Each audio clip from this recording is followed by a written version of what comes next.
All right, welcome to NFL Nexus. If you're a fan of the New York Giants this offseason, well, it's got to feel less like a fresh start and more like getting hit with one gut punch after another. We're talking from the all time franchise legends to the current stars on the field. The theme has just been this consistent and, frankly, kind of baffling disrespect. So let's dive into this whole wave of snubs, slights, and the uncertainty that's swirling around Big Blue. We're going to try and figure out not just what happened, but why it's all happening right now. It's not often that a single quote can just perfectly capture the mood of an entire fan base, but this one, man, it just absolutely nails it. It really gets to that feeling of shock, of disbelief, and this growing sense that the rest of the football world is just completely overlooking what the Giants are about. And look, this isn't just one random thing. We're talking about a pattern here, and it starts at the absolute highest level of recognition in all of football. So yeah, let's start with the big one, Canton, the Pro Football Hall of Fame. I mean, that's supposed to be the ultimate honor, right? The place where the greatest of the great are immortalized.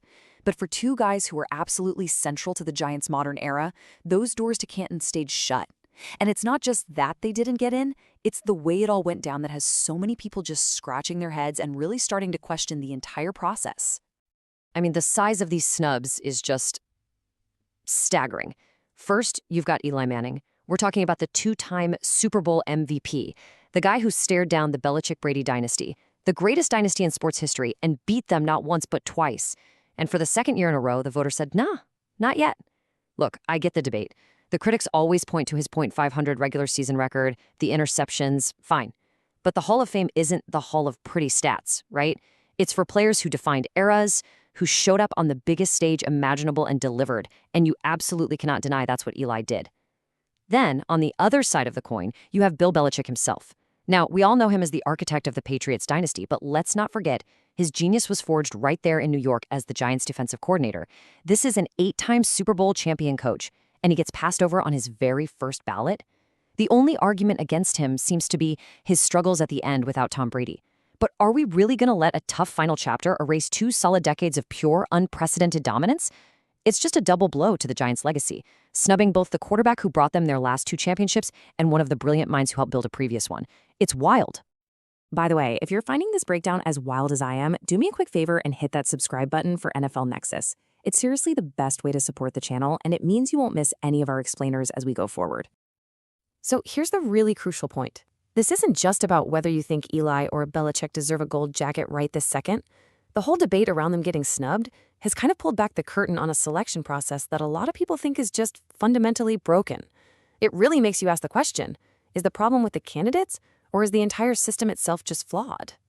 Let's really break down the issues here, because they're pretty significant. So first of all, a lot of people just think the whole process is flawed. This selection committee itself is a huge point of contention. Can you believe this? On a committee that decides who becomes a football immortal, only just two are actual Hall of Fame players, Dan Fouts and James Lofton. The rest are mostly media members, and that makes a lot of people wonder, are they picking based on on-field greatness, or are they picking based on who has the most compelling story? Then you get to the coach category. It was a good idea to separate coaches, but limiting it to only one inductee per year, that just creates this ridiculous bottleneck. You have all these incredibly worthy candidates who are just forced to wait in line. It's a logjam of legends, and it feels completely unnecessary. And that is the million-dollar question, isn't it? This quote right here gets straight to the heart of the frustration. When you have voters who will privately admit that coaches like the Giants' own Tom Coughlin, or Mike Shanahan, or Mike Holmgren are all no doubt slam-dunk Hall of Famers, then why does the system force them into a queue? If you've earned it, you've earned it. The rules are making voters choose one legend over another when they all deserve it. It's just creating this arbitrary wait list based on nothing more than what year it is. There is simply no good reason for it, and it just delays recognition for guys who have literally given their lives to football.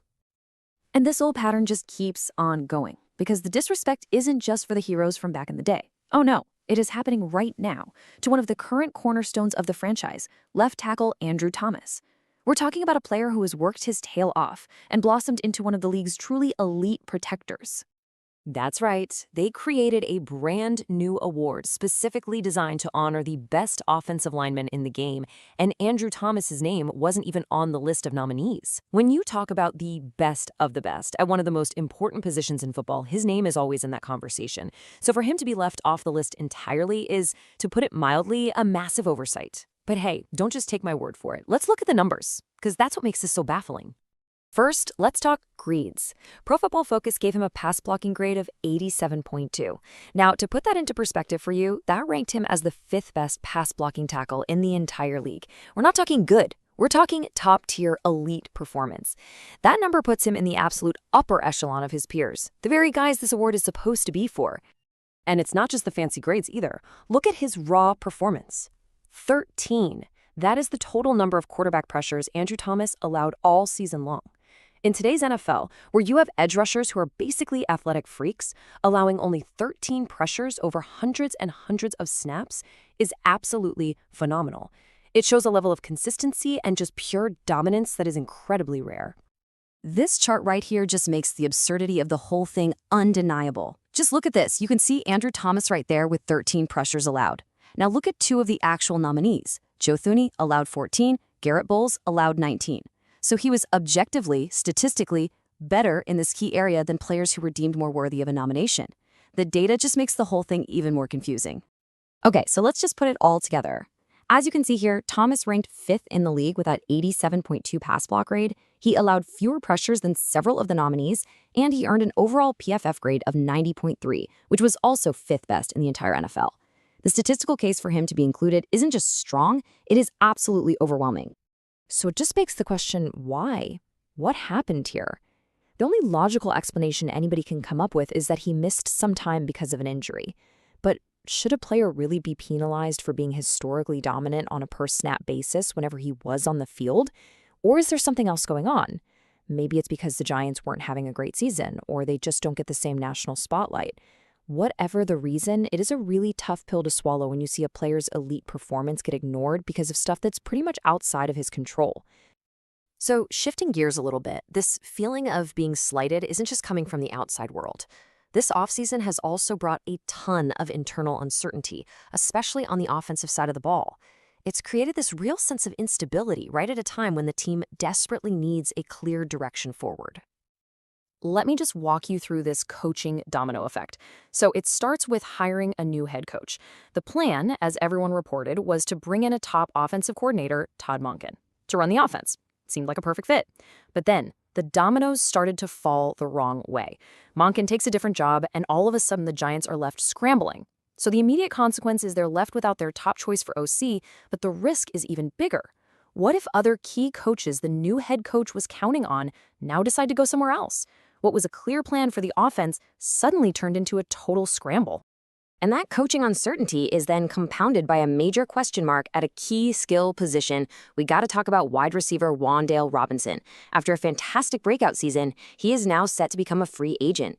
And he's exactly the kind of dynamic, electric playmaker this Giants offense desperately needs to keep. I mean, his production in this past year shows you just how vital he is. He put up 92 catches for over 1,000 yards and 4 touchdowns. But the really critical details are where he did his damage. He led all receivers in the entire league with 622 yards from the slot, and he was an absolute monster after the catch, racking up 292 yards there. This isn't just a good receiver. He's a specialized weapon who thrives in the modern NFL. He's a matchup nightmare who can take a 5-yard pass and turn it into a 15-yard gain. And all that production means one thing. He is going to command a very significant payday on the open market. So, the Giants are now in a battle to keep him. A return seems logical, right? He's a favorite of the general manager, Joe Schoen, and it makes absolutely zero sense for a team that needs playmakers to let one they drafted and developed just walk away. But the threat of him leaving is very real, and that threat has a name: the Tennessee Titans. Why? Because their new offensive coordinator is the former Giants head coach Brian Daboll, who knows exactly what Robinson can do. And to make matters even worse, Robinson is from Kentucky, which is only a 3-hour drive from Nashville. The pull of playing for a coach you know and being closer to home could be a major factor that the Giants are going to have to overcome, probably with a bigger contract that could strain their salary cap. So when you put it all together, you've got the Hall of Fame snubs, the flawed awards process, the coaching instability, the looming free agency battles. It just paints this picture of a franchise that's facing adversity from literally all sides. This offseason has become a test not just of their strategy, but of their pure resilience. And this really is the question that's going to define their entire upcoming season. How does a team respond when its legends are overlooked, its current stars are ignored, and all of its future plans are thrown into chaos? Are they going to use this wave of disrespect as fuel and go out there and prove everybody wrong? Or will all these pressures, both internal and external, just prove to be too much to handle? It really feels like a defining moment for this organization. But I really want to know what you all think. Is this a legitimate pattern of disrespect, or is it just a series of unfortunate coincidences for the Giants? Let us know what you think down in the comments. And if you haven't already, please subscribe to NFL Nexus so you don't miss out on any of our future explainers. And finally, a really quick way to help support the channel is by checking out our brand new NFL-themed coloring books. They're perfect for kids, grandkids, or honestly, even for adults who are just looking for a relaxing way to show some team pride.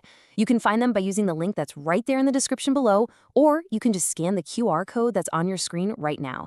Thanks so much for watching. We'll see you next time.